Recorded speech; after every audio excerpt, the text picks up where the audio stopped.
A hotel, a luxury hotel in the middle of Erbil, Iraq, hit by a drone swarm in the dead of night. And the group that claimed the attack said something very specific. They didn't say they hoped Americans were inside. They didn't say they suspected it. They said they knew. They called it, word for word, a clandestine barracks for American troops and contractors. And here's the part that should stop you cold. They were right. Before we go any further, I need you to sit with one question. How did an Iran-backed militia in Iraq know exactly which hotel to hit? Not which city, not which district, which hotel, which building, which target. Because that kind of precision doesn't come from luck. It doesn't come from guesswork. It comes from intelligence. Real, deep, embedded intelligence. And by the end of this video, I'm going to show you exactly where that intelligence came from and what it reveals about a hidden war that has been running beneath the surface of this conflict for a long time. Let's establish what actually happened. On March 2nd, 2026, the Islamic Resistance in Iraq, a coalition of Iranian-backed Shia militia groups, launched coordinated drone attacks across multiple sites in Iraq. One of those drones hit the Erbil Arjaan by Rotana Hotel, a civilian property, a well-known hotel in the heart of Iraqi Kurdistan's capital city. The group claimed the hotel was being used as a secret base for American military personnel and contractors operating in the region. Kurdish security sources confirmed significant structural damage to the building. Residents reported explosions lighting up the sky over Erbil. Air defenses scrambled. Some drones were intercepted mid-air. Others weren't. No American casualties from the hotel strike were officially confirmed. But what happened next tells you everything you need to know about how seriously Washington took this. The U.S. Embassy in Baghdad issued an immediate emergency alert, warning all American civilians in Kurdistan that Iran-aligned militia groups were actively targeting hotels frequented by foreigners. Then, on March 21st, the alert was upgraded. The U.S. Consulate General in Erbil posted a public security notice stating, and I'm quoting directly here, U.S. citizens should leave Iraq now. Not exercise caution, not monitor the situation. Leave now. When an embassy tells its own citizens to run from a region it has treated as a safe zone for over a decade, something has fundamentally shifted. And that shift started long before the first drone left the ground. To understand how this happened, you need to understand two things. First, why American personnel were in a hotel in the first place. And second, why that decision was always more dangerous than it appeared. The U.S. military uses a concept called low-profile positioning. The idea is straightforward. Instead of operating from large, visible military installations that announce themselves as targets, personnel are sometimes embedded in civilian infrastructure. Hotels, office buildings, residential compounds. The logic is simple. A declared military base has a perimeter, a flag, and a known address. It's a red X on every enemy targeting map. A hotel doesn't have any of that. Or at least, it's not supposed to. But here's what that logic misses entirely. Hotels are not designed for secrecy. They run on information. Room bookings under names, credit card transactions, restaurant reservations, room service orders, check-in records, security cameras at every entrance, staff who see every face that walks through the door, vendors who deliver supplies on a schedule, local contractors who maintain the building. Every one of those points is a potential source of intelligence. And in Erbil, a city where Iranian-backed militia networks have operated for years, where the popular mobilization forces have deep roots in the surrounding communities, that web of information didn't stay private. Now here's where it gets dangerous. By March 2026, Erbil had already been hit by almost 300 drone and missile attacks since the conflict began on February 28th. That number was confirmed by the Kurdish media network Rudal. 300 attacks in less than 2 weeks. Think about what that means operationally. Every single attack required a targeting decision, a specific location, a specific objective, a specific piece of intelligence that said, hit this, not that. And across those hundreds of attacks, Iranian-backed groups hit U.S. military bases near Erbil's airport. They hit Kurdish opposition group headquarters. They hit compounds housing employees of U.S. firms Halliburton and KBR in Basra. They hit the UAE consulate in Erbil. And then they hit a hotel. Not randomly, not as collateral damage, deliberately, with specific knowledge of who was inside. That pattern tells you something critical. This is not a force that is striking blindly and hoping to hit something American. This is a force with an active, real-time intelligence picture of where Americans are, declared or undeclared, military or civilian, on a base or in a hotel room. And that intelligence picture did not appear overnight. It was built, carefully, patiently, over a long time. The implications of this reach far beyond one building in Erbil. Think about what it means for American military strategy across the entire region. The U.S. has personnel scattered across Iraq, Syria, Jordan, Kuwait, Bahrain, Qatar, the UAE. Some in declared facilities, some in low-profile positions embedded in civilian infrastructure. Exactly the kind of positioning that the Erbil attack just demonstrated is no longer invisible.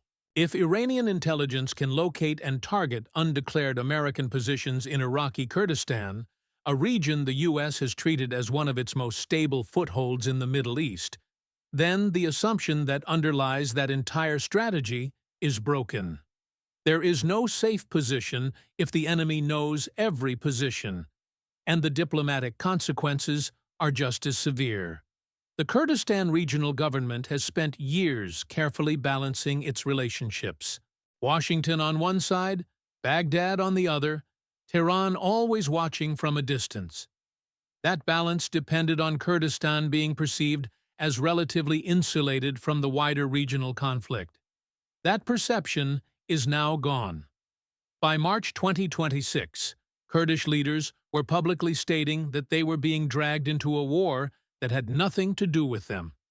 A French soldier was killed in an attack on a facility in the region. Peshmerga fighters were wounded in drone strikes. The international airport, the economic lifeline of the entire Kurdistan region, was repeatedly targeted. Erbil is no longer a safe zone, it's a front line. But here's the question that keeps coming back. How, specifically, did they know? There are 3 theories, and each one is more unsettling than the last. The third one, the one I'll get to in a moment, doesn't just explain the Erbil attack. It explains why this problem cannot be solved by moving to a different hotel. Theory 1. Human infiltration. Erbil runs on an enormous informal labor economy. Hotel staff, security guards, drivers, food vendors, building maintenance workers. Every person who moves through a building occupied by American personnel is a potential intelligence source.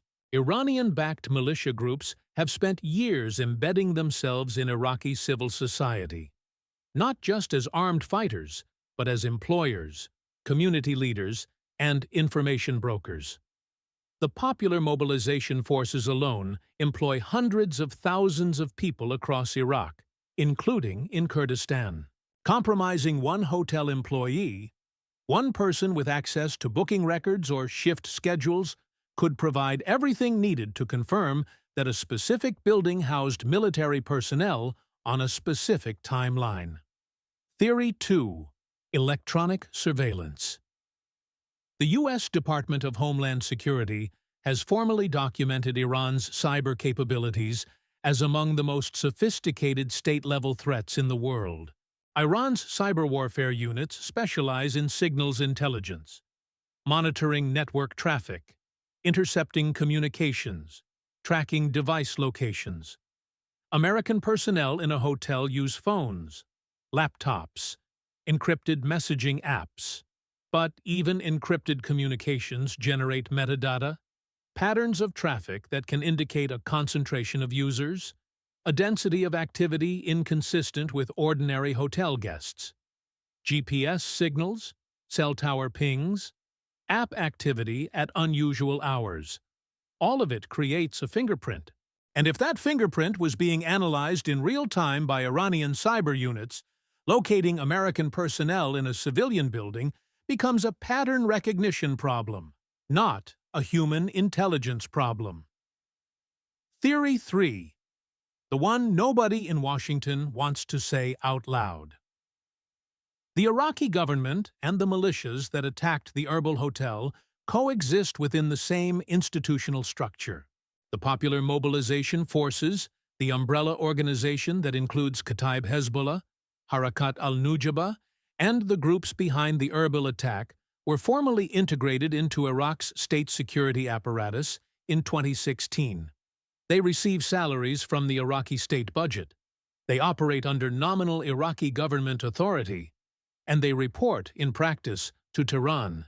This means that any Iraqi government official with knowledge of American troop movements or positions, and there are many, exists inside an institution that is structurally penetrated by Iranian-aligned forces. The U.S. Embassy is in Baghdad. The U.S. Consulate is in Erbil. Every interaction between American diplomatic or military personnel and the Iraqi government creates information.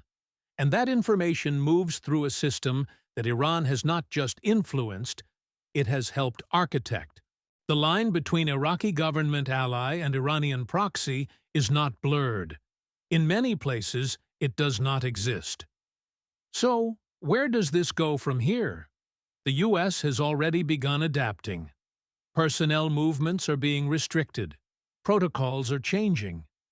The public emergency alerts from the embassy and consulate suggest that Washington has accepted, at least privately, that the low-profile civilian positioning strategy in Iraq is no longer viable. But adaptation takes time. And in the gap between the old playbook and the new one, the attacks continue. By March 18th, the situation had become so volatile that even one militia group, Kataib Hezbollah, announced a temporary 5-day pause in its attacks, subject to conditions. Other groups immediately rejected the pause and vowed to continue, which tells you something important about the command structure behind these operations. This is not a single coordinated force following unified orders. It is a network of semi-autonomous groups, each with its own calculations, each with its own intelligence streams, each capable of acting independently. Stopping one group doesn't stop the targeting picture. The intelligence infrastructure that located the hotel in Erbil is still running. It is still mapping, still collecting, still building a real-time picture of where Americans are. In hotels, in bases, in compounds, in consulates. And that picture doesn't go dark just because one group agrees to pause. The Erbil Arjaan by Rotana Hotel was not chosen randomly. It was identified, confirmed, targeted with deliberate precision. And the fact that Iranian-backed forces could do that inside a civilian building in a region the U.S. considered relatively safe, with enough confidence to publicly claim they knew who was inside, that fact changes everything about how this war is being fought. Not just in Iraq. Everywhere American personnel operate under the assumption that civilian cover provides security. That assumption was already fragile. In Erbil, it collapsed completely. The U.S. Embassy told Americans to leave Iraq. The consulate in Erbil confirmed that hotels, airports, and businesses with American ties are active targets. And somewhere right now, in the same intelligence network, that found that hotel. Other buildings are being mapped. Other locations confirmed. Other targets added to a list that nobody in the American government has seen. The question isn't whether they knew about Erbil. We know they did. The question is what else they already know, and when that information gets used.